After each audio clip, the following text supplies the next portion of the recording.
because I am participating a little bit in Inktober, which is a 30-day illustration challenge. I hope this helps you. If you have any questions of any advice that I've gotten from reading this over probably 40 times now, please feel free to connect with me. Feel free to contact me at contact@TommyTY. So it's contact at ThommyTY.com. I appreciate you. No further ado, Earl Nightingale's speech, The Strangest Secret in the World. I'd like to tell you about the strangest secret in the world. Some years ago, the late Nobel Prize winning Dr. Albert Schweitzer was being interviewed in London, and a reporter asked him, "Doctor, what's wrong with men today?" And the great doctor was silent in a moment, and he said, "Men simply don't think." It's about this that I want to talk with you. We live today in a golden age. This is an era that man has looked forward and dreamed of for thousands of years. But since it's here, we pretty well take it for granted. We in America are particularly fortunate to live in the richest land that ever existed on the face of the earth. A land of abundant opportunity for everyone. But do you know what happens? Well, let's take 100 men who all start even at the age of 25. Do you have any idea what will happen to these men by the time they're 65? These 100 men who all start even at the age of 25 believe they're going to be successful. If you asked any one of these men if he wanted to be a success, he'd tell you he did. You'd see he was eager toward life, that there was a certain sparkle to his eye and erectness to his carriage. Life seemed like a pretty interesting adventure to him. But by the time they're 65, 1 will be rich, 4 will be financially independent, 5 will still be working, 65 will be broke. 54 will be broke. If you do the math on that, there are also very many dead people. What you think is we have the chance to live quite some time in the lifetime that we happen to be living right now. I'll go off the cuff a few times here. Now think for a moment. Out of the 100, only 5 make the grade. Now, why do so many fail? What has happened to the sparkle that was there when they were 25? What's become of the dreams, the hopes, the plans? And why is there such a large disparity between what these men intended to do and what they actually accomplished? When we say about 5% achieve success, we have to define success. And here's the best definition I've ever been able to find. Success is the progressive realization of a worthy ideal. If a man is working toward a predetermined goal and knows where he's going, that man is a success. If he's not doing that, he's a failure. Success is the progressive realization of a worthy ideal. Rollo May, the distinguished psychiatrist, wrote a wonderful book called Man's Search for Himself. And in this book, he says, the opposite of courage in our society is not cowardice. It is conformity. And there you have the trouble today. It's conformity. People acting like everyone else without knowing why, without knowing where they're going. Now think of it. In America right now, there are over 18 million people over 65 years of age and older. And most of them are broke. They're dependent on someone else for life's necessities. Now we learn to read by the time we're 7. We learn to make a living by the time we're 25. Usually by that time, we're not only making a living, we're supporting a family. And yet, by the time we're 65, we haven't learned how to become financially independent in the richest land that has ever been known. Why? We conform. And the trouble is that we're acting like the wrong group, the 95 who don't succeed. Now, why do these people conform? Well, they really don't know. These people believe that their lives are shaped by circumstances, by things that happen to them, by exterior forces. They're outer directed people. A survey was made one time that covered a lot of men, working men, and these men were asked, why do you work? Why do you get up in the morning? 19 out of 20 had no idea. If you ask them, they'll say, well, everyone goes to work in the morning, and that's the reason they do it, because everyone else is doing it. Now let's get back to our definition of success. Who succeeds? The only person who succeeds is the person who is progressively realizing a worthy ideal. It's the person who says, I'm going to become this, and then begins to work toward that goal. I'll tell you who the successful people are. A success is the school teacher who's a teaching school because he or she wanted to be a school teacher. The success is the woman who's a wife and mother because she wanted to become a wife and mother and is doing a good job of it. The success is the man who runs the corner gas station because that was his dream. That's what he wanted to do. The success is the successful salesman who wants to become a top-notch salesman and grow and build with his organization. And a success is anyone who is doing deliberately a predetermined job because that's what he decided to do deliberately. But only 1 out of 20 does that.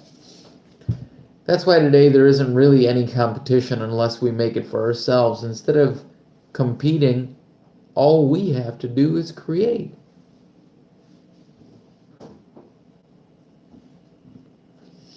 My apologies. For 20 years, I looked for the key which would determine what would happen to a human being. Was there a key I wanted to know which would make the future a promise that we could foretell to a large extent? Was there a key that would guarantee a person's becoming successful if he only knew about it and knew how to use it? Well, there is such a key, and I've found it. Have you ever wondered why so many men work so hard and honestly without ever achieving anything in particular? And others don't seem to work hard yet seem to get everything? You've heard them say that. They seem to have the magic touch. You've heard them say that about someone. Everything he touches turns to gold. And have you ever noticed that a man who becomes successful tends to continue to become successful? And on the other hand, have you noticed how a man who's a failure tends to continue to fail? Well, it's because of goals. Some of us have goals, some don't. People with goals succeed because they know where they're going. It's that simple. Think of a ship leaving a harbor. And think of it with a complete voyage mapped out and planned. The captain and crew know exactly where it's going and how long it'll take.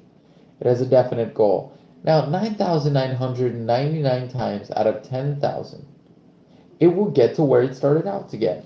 Now, let's make another ship. Just like the first, only let's not put a crew on it or a captain at the helm. Let's give no aiming point, no goal, no destination. We just start the engines and let it go.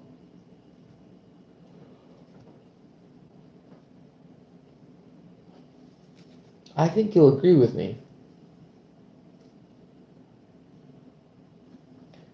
I think you'll agree with me that if it gets out of the harbor at all, it will either sink or wind up on some deserted beach of derelict. And it can't go anyplace because it has no destination and no guidance. And it's the same with a human being. Take the salesman, for example. There's no other person in the world today with the future of a good salesman. Selling is the world's highest paid profession, if we're good at it and if we know where we're going. Every company needs top-notch salesmen, and they reward those men. The sky's the limit for them, but how many can you find? Someone once said the human race is fixed, not to prevent the strong from winning,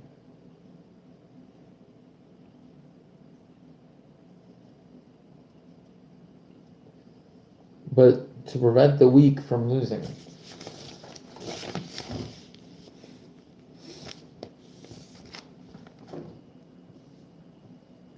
The American economy today can be likened to a convoy in time of war. The entire economy is slowed down to protect its weakest link, just as the convoy had to go at the speed that would permit its slowest vessel to remain in formation. That's why it's so easy to make a living today. It takes no particular brains or talent to make a living or support a family today. So we have a plateau of so-called security if that's what a person's looking for. But we do have to decide how high above this plateau we want to aim. Now, let's go back to the strangest secret in the world, the story that I would like to tell you today.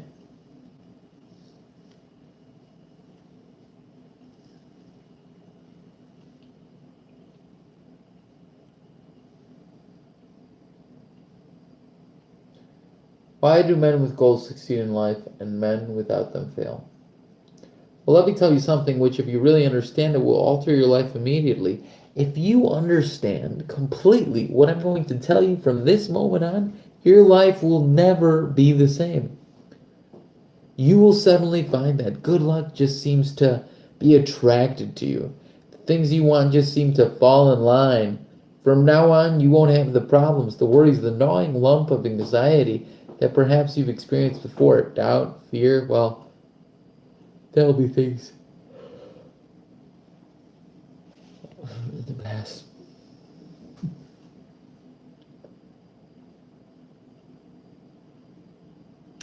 Here's the key to success and the key to failure. We become what we think about. Now, let me say that again. We become what we think about. Throughout all history, the great wise men and teachers, philosophers and prophets have disagreed with one another on many different things. It's only on this one point that they are in complete and unanimous decision.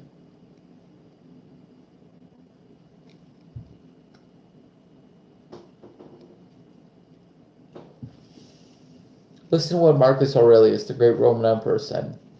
A man's life is what his thoughts make of it. Disraeli said this, everything comes if a man will only wait. I brought myself by long meditation to the conviction that a human being with a settled purpose must accomplish it. It must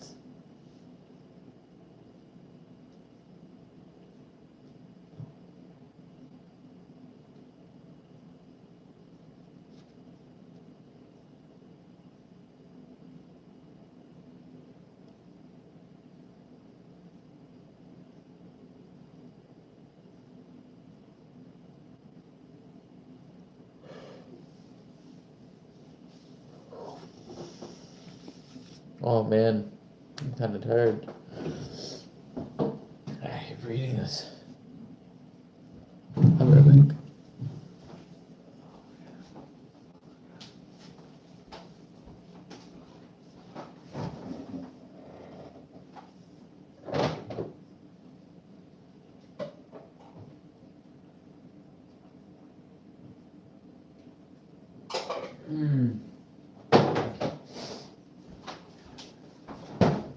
I just drank some pickle juice. Should keep me going for another 20 minutes.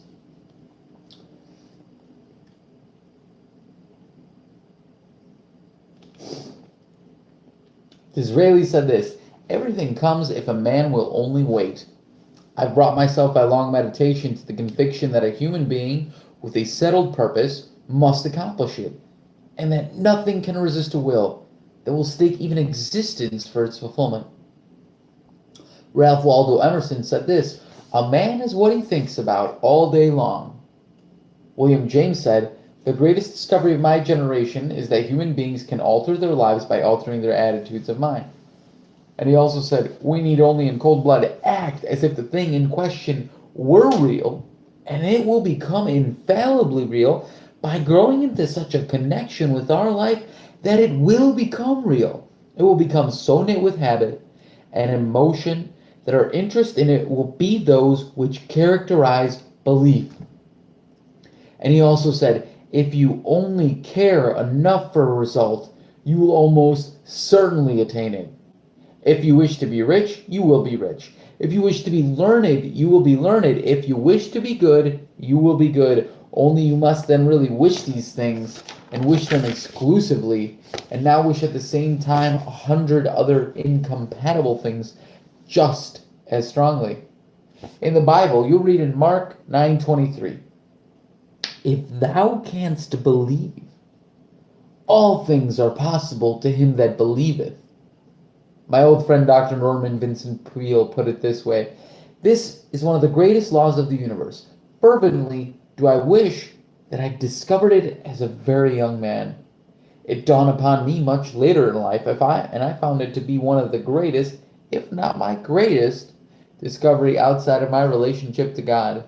The great law, briefly and simply stated, is this: if you think in negative terms, you will get negative results. If you think in positive terms, you will get positive results." That is the simple fact, he went on to say, which is at the basis of an astonishing law of prosperity and success. In 3 words: believe and succeed. William Shakespeare put it this way: "Our doubts are traitors, and make us lose the good we often might win by fearing to attempt." George Bernard Shaw said, "People are always blaming their circumstances for what they are. I don't believe in circumstances.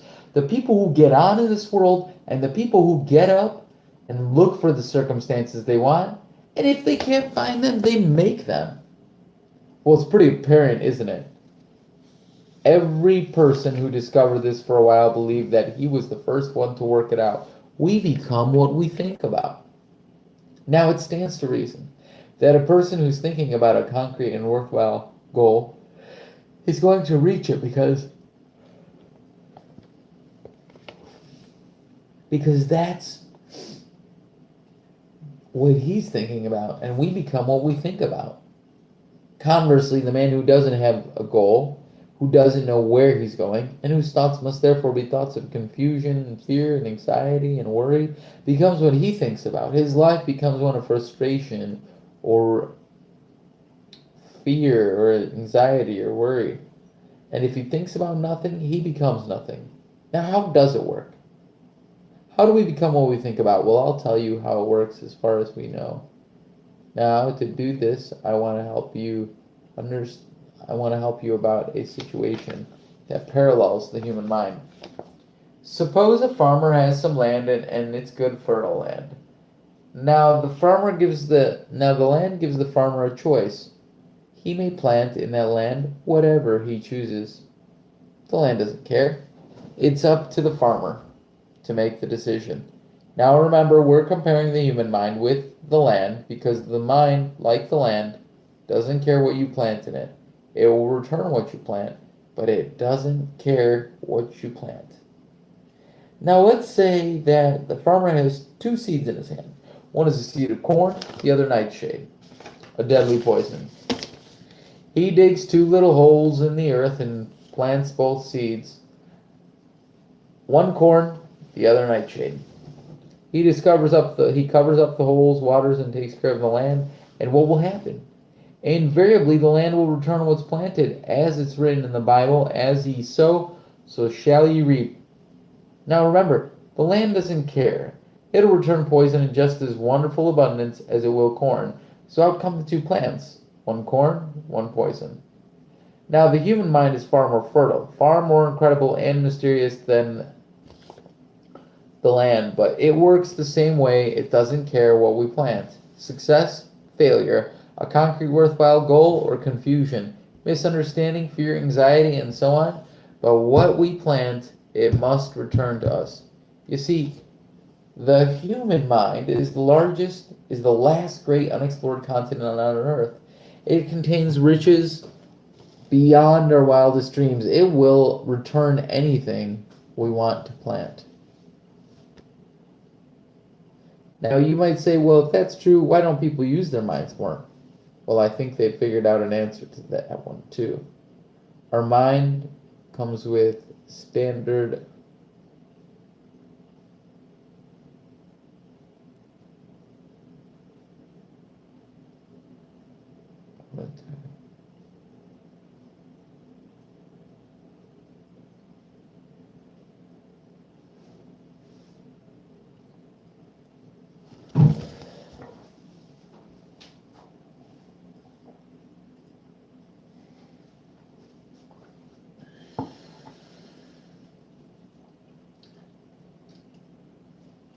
Our mind comes with standard equipment. At birth, it's free. And the things that are given to us for nothing, we place little value on.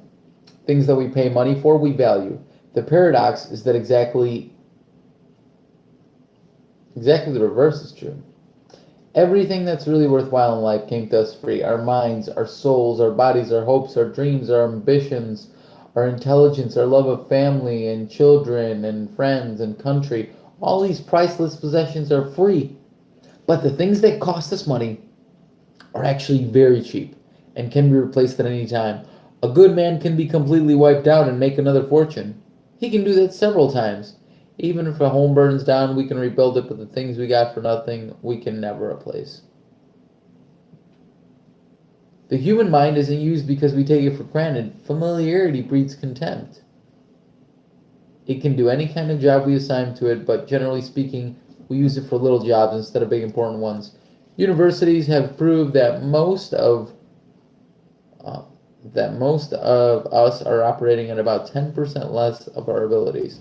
So decide now, what is it you want? Plant your goal in your mind. It's the most important decision you'll ever make in your entire life. What is it you want? Do you want to be an outstanding salesman, a better worker at your particular job? You want to go places in your company, in your community. Do you want to get rich? All you gotta do is plant that seed in your mind, care for it, work steadily toward your goal, and it will become a reality. It not only will, there's no way it cannot. You see, that's a law, like the laws of Sir Isaac Newton. The laws of gravity, if you get on top of a building and jump off, you'll always go down. You'll never go up. And it's the same with all the other laws of nature. They always work. They're inflexible. Thank you. Think about your goal in a relaxed, positive way. Picture yourself in the mind's eye as having already achieved this goal. See yourself doing the things you will be doing when you reached your goal.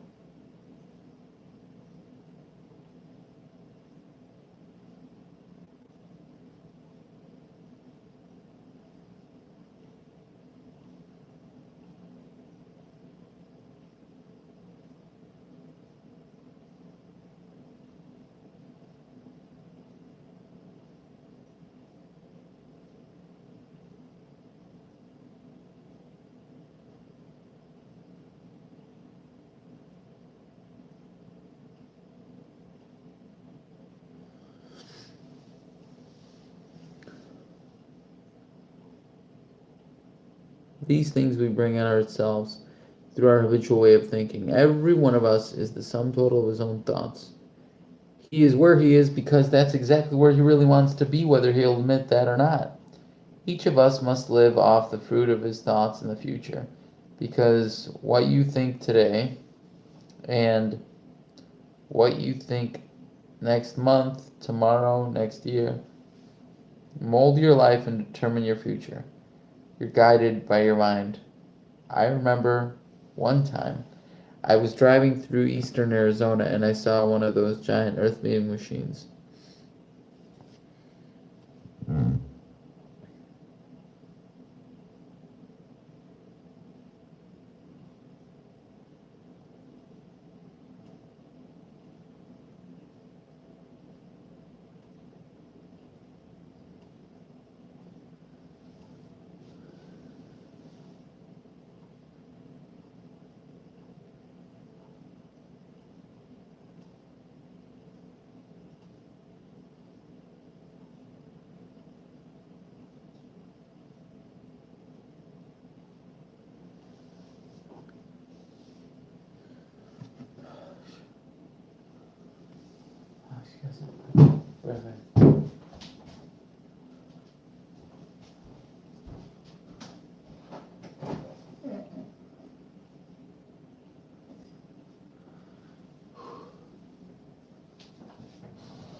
I remember one time I was driving through eastern Arizona, and I saw one of those giant earth-moving machines running along the road at about 35 miles an hour with what looked like 30 tons of dirt in it.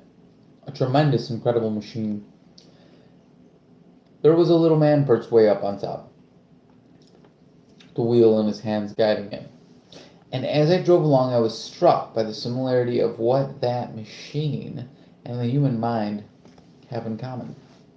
Just suppose that you're sitting in the controls of such a vast source of energy. Are you going to sit back and fold your arms and let it run itself into a big ditch? Or are you going to keep both hands firmly on the wheel and control and direct this power to a specific worthwhile purpose? It's up to you. You're in the driver's seat. You see, the very law that gives us success is a two-edged sword. We must control our thinking, the same rule that can lead a man to a life of success, wealth, happiness, and all the things he ever dreamed of for himself and his family. That very same law can lead him into the gutter. It's all in how he uses it, for good or for bad. This is the strangest secret in the world. Now, why do I call it strange, and why is it said to be a secret? Actually, it isn't a secret at all. It was first promulgated by some of the earliest wise men, and it appears again and again throughout the Bible, but very few people have learned it.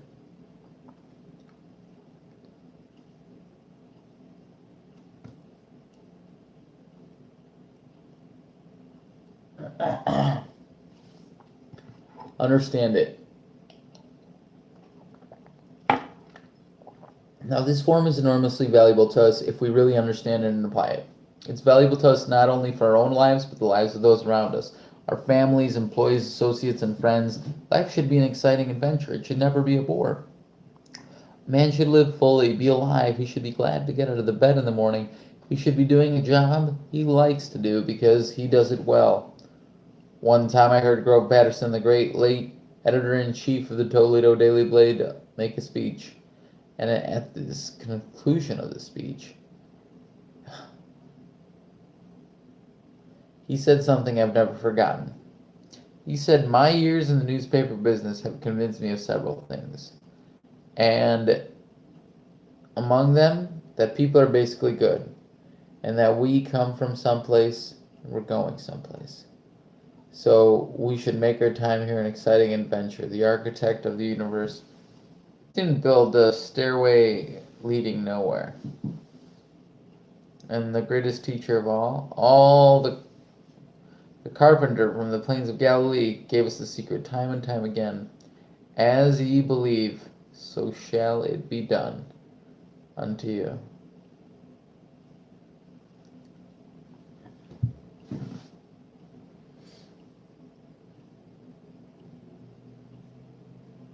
I've explained the strangest secret in the world and how it works. Now, on this side, I want to explain how you can prove to yourself the trust models that we're looking at.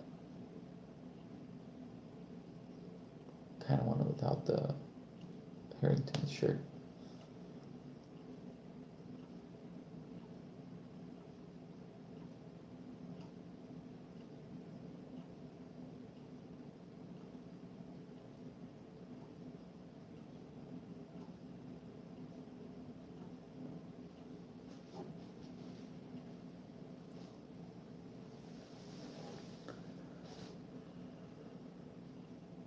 Now, on this side, I want to explain how you can prove to yourself an enormous returns possible in your own life by putting this secret to a practical test. I want you to make a test that will last 30 days. It isn't going to be easy, but if you'll give it a good try, it will completely change your life for the better. Now, back in the 17th century, Sir Isaac Newton, the English mathematician and natural philosopher, gave us the natural laws of physics, which apply as much to human beings as they do to the movement of bodies in the universe. And one of these laws is that for every action there is an equal and opposite reaction. Simply stated as it applies to you and me, it means we can achieve nothing without paying the price. The result of your 30-day experiment will be directed deposit the effort you caused forth. To be a doctor, you must pay the price of long years of difficult study. To be successful in selling, and remember that each of us succeeds to the extent of his ability to sell. Selling our families and our ideas, education in schools.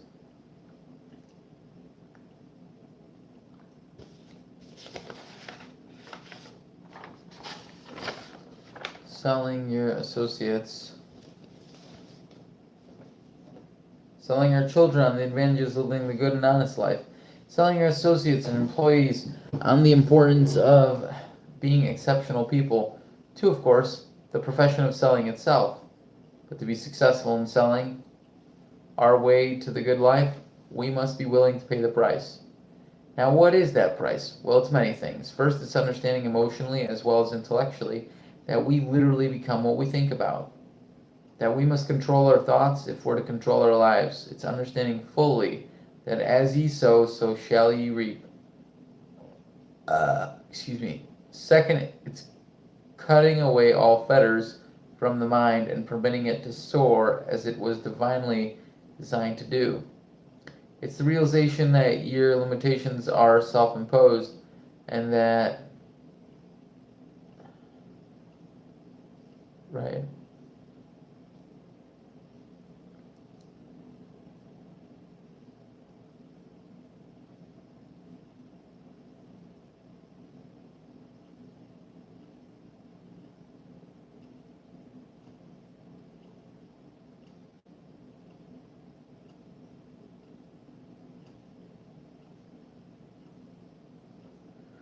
Second is cutting away all fetters from the mind and permitting it to soar, as it was divinely designed to do. It's the realization that your limitations are self-imposed, and that the opportunities for you today are enormous beyond belief. It's rising above narrow-minded pettiness and prejudice. And third, it's using all your courage to force yourself to think positively on your own problems about your goal.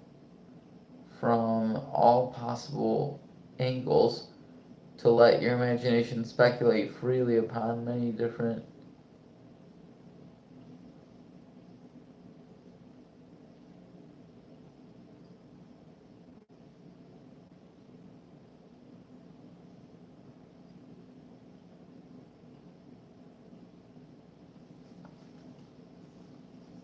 to act promptly and decisively when your course is clear, and to keep constantly aware of the fact that you are at this moment standing in the middle of your own acres and diamonds. Oreo, delicious.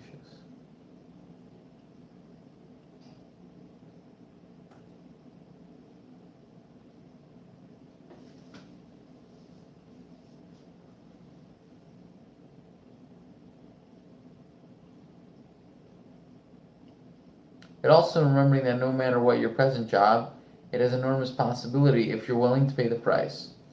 Now let's just go over the important points in the price each of us must pay to achieve the wonderful lives that can be ours. It is, of course, worth any price. 1. You will become what you think about. 2. Remember the word imagination and let your mind begin to soar. 3. Courage. Concentrate on your goal every day. And 4. Save 10% of what you earn. And 5. Action. Ideas are worthless unless we act on them. Now I'll try to outline the 30-day test I want you to make. Keep in mind that you have nothing to lose by making this test and everything you could possibly want to gain. There are 2 things that may be said of everyone. Each of us wants something, and each of us is afraid of something. If you want to write on a card what it is you want more than anything else, it may be more money. Perhaps you'd like to double your income or make a specific amount of money. It may be a beautiful home. It may be success at your job. It may be a particular position in life. It could be a more harmonious family. Each of us wants something. Now write down on your card specifically what it is you want. Make sure it's a single goal and clearly defined. You needn't show it to anyone, but carry it with you so you can look at it several times a day. Think about it in a cheerful, relaxed, positive way. Each morning when you get up, and immediately you have something to work for, something to get out of bed for, something to live for. Look at it every chance you get during the day and just before going to bed at night. And as you look at it, remember that you must become what you think about. And since you're thinking about your goal, you realize that soon it will be yours. In fact, it's yours really the moment you write it down and begin to think about it. Look at the abundance all around us. All around you as you go about your daily business. You have such a right to this abundance as any other living creature. It's yours for the asking. Now, we come to the difficult part. Difficult because it means the formation of what is probably a brand new habit. And new habits are not easily formed.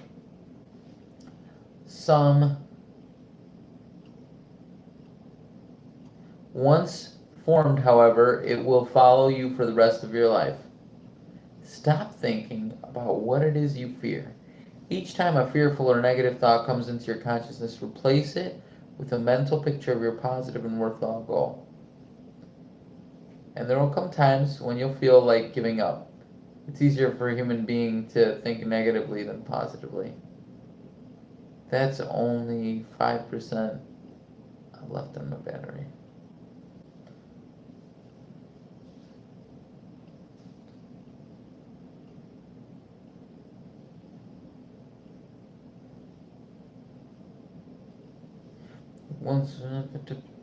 Each time a fearful or negative thought comes into your consciousness, replace it with a mental picture of your positive and worthwhile goal. And there will come times when you'll feel like giving up. It's easier for a human being to think negatively than positively.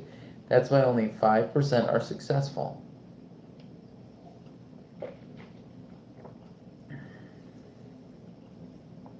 You must begin now to place yourself in that group. For 30 days, you must take control of your mind. Each day, it will think about only what you permit it to think about. Each day for those 30-day tests, do more than you have to do. In addition to maintaining a cheerful, positive outlook, give of yourself more than you've ever done before. Do this knowing that your returns in life must be in direct proportion of what you're direct proportion of what you give. The moment you decide on a goal to work toward, you're immediately a successful person. You are then in that rare and successful category of people who know where they're going. Out of every 100 people, you belong to the top 5. Don't concern yourself too much with how you're going to achieve your goal. Leave that completely to a power greater than yourself. All you have to do is know where you're going. The answers will come to you of your own accord.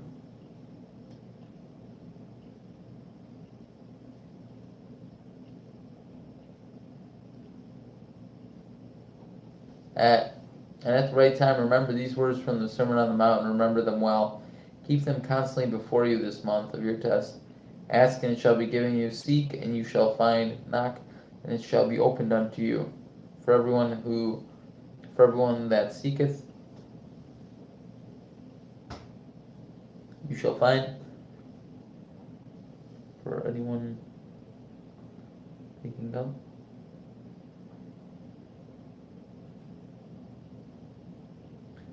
And to him that knocketh, it shall be open.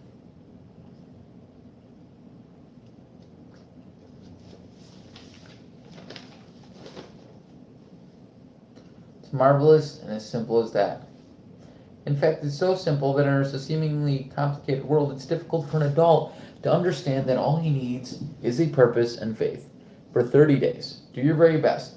If you're a salesman, go at it as you've never done before. Not in a hectic fashion, but with the calm, cheerful assurance that time well spent will give you the abundance and return you deserve and want. And if you're a homemaker, devote your 30-day test to completely giving of yourself without thinking about receiving anything in return, and you'll be amazed at the differences it makes in your life. Mhm.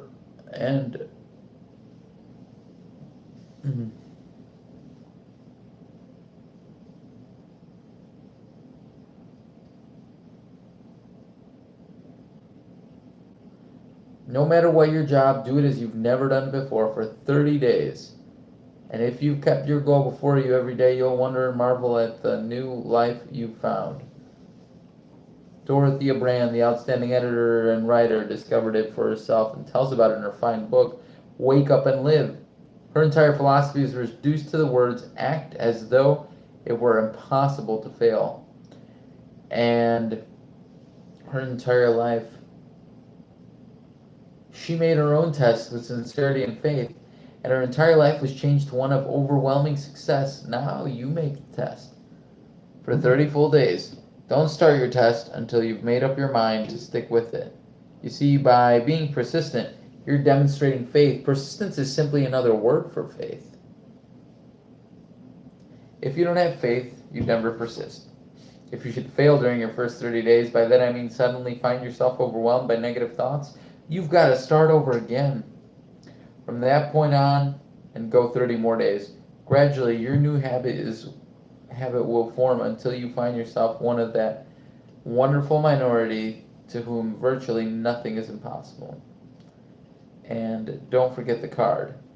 It's vitally important as you begin this new way of living, I think is the name of the genre. On one side of the card, write your goal wherever it may be. On the other side, write the words we've quoted from the Sermon on the Mount. Ask and it shall be given you. Seek and you shall find. Knock and it shall be opened unto you. Nothing great.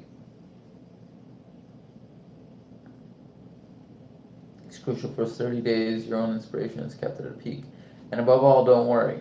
Worry brings fear, and fear is crippling. The only things that you can cause you to worry during the test is trying to do it all yourself. Know that all you have to do is hold your goal before you, and everything else will take care of itself. Remember also to keep calm and cheerful. Don't let petty things annoy you and get you off course. Now, since making this test, some will say, why should I bother? Well, look at the circumstances. Look at the alternative.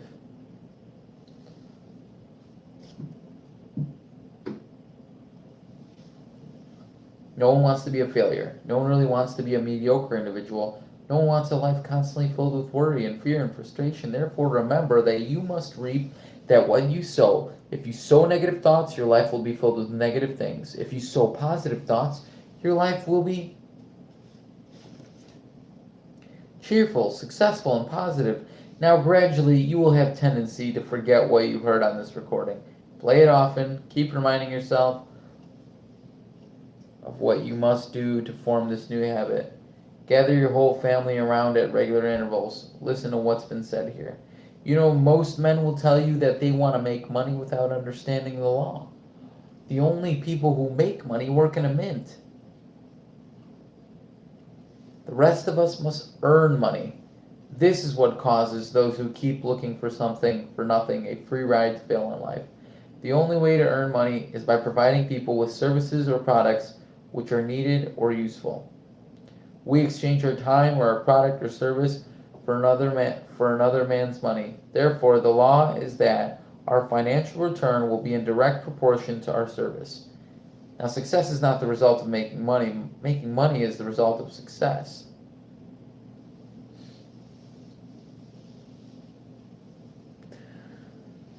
And success is in direct proportion to our service.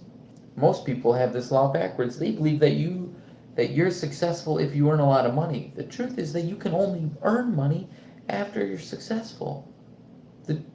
It's like the story of the man who sat in front of the stove and said to it, "Give me heat, and then I'll add the wood."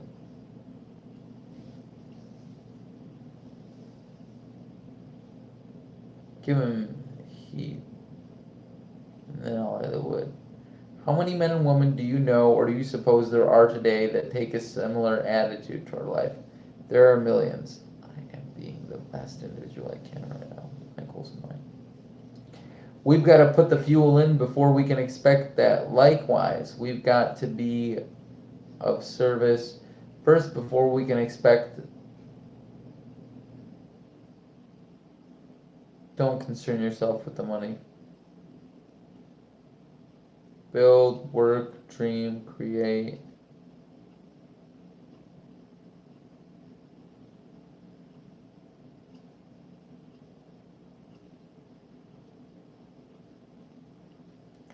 We've got to put the fuel in before. Build, work, dream, create, do this, and you'll find there's no limit to the prosperity and abundance will come to you. Prosperity, is founded upon a law of natural exchange. Any person who contributes to prosperity must prosper in turn himself. Sometimes the returns will not come from those you serve, but it must come to you from now, from some place, because that's the law.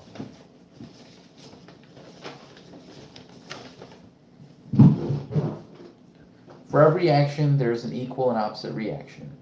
As you go daily through your 30-day test period, remember that your success will always be measured by the quality and quantity of service you render. And money is a yardstick for measuring this service. No man can get rich himself unless he enriches others. Now, there are no exceptions to a law.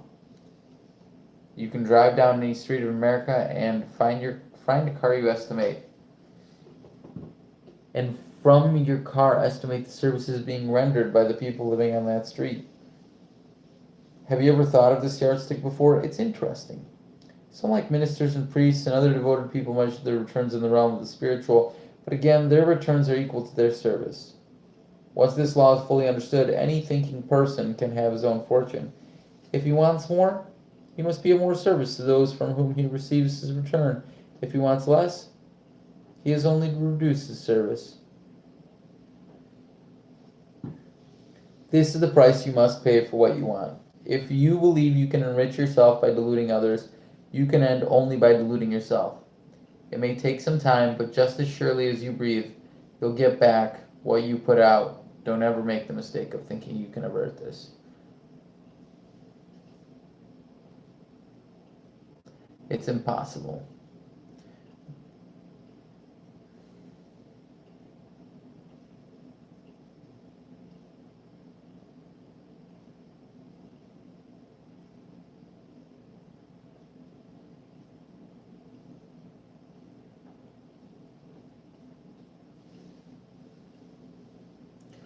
An outstanding medical doctor recently pointed out 6 steps that will help you realize success. 1. Set a definite goal. 2. Quit running yourself down. 3. Stop thinking of all the reasons why you cannot be successful, and instead think of all the reasons why you can. 4. Trace your attitudes back through your childhood and remember to discover where you first got the idea. Where you first go to idea you couldn't be successful, if that's what they've been thinking. 5. Change the image you have of yourself by writing in a description of the person you would like to be. 6. Act the part of the successful person you have.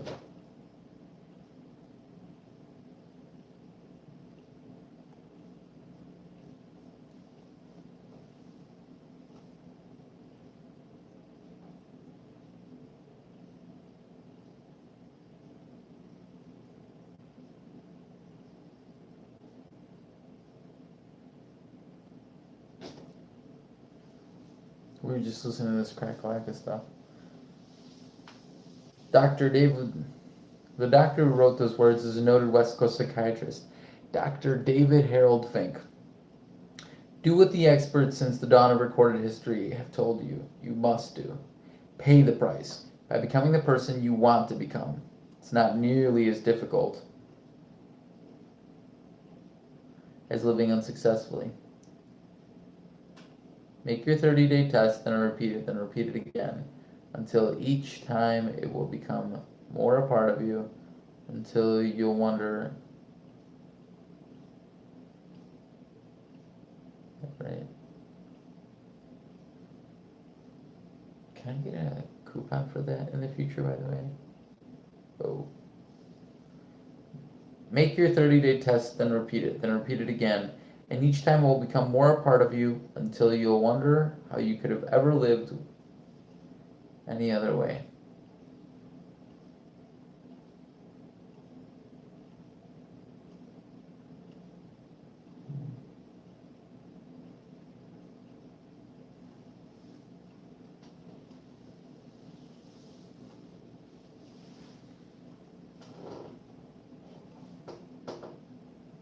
Live this new way, and the floodgates of abundance will open and pour over you more riches than you may have ever dreamed existed. Money, yes, lots of it, but what's more important, you'll have peace. You'll be in that wonderful minority who lead calm, cheerful, successful lives. Start today. You have nothing to lose, but you have a whole life. It's been Tommy T. And I'm so tired, I should take a nap.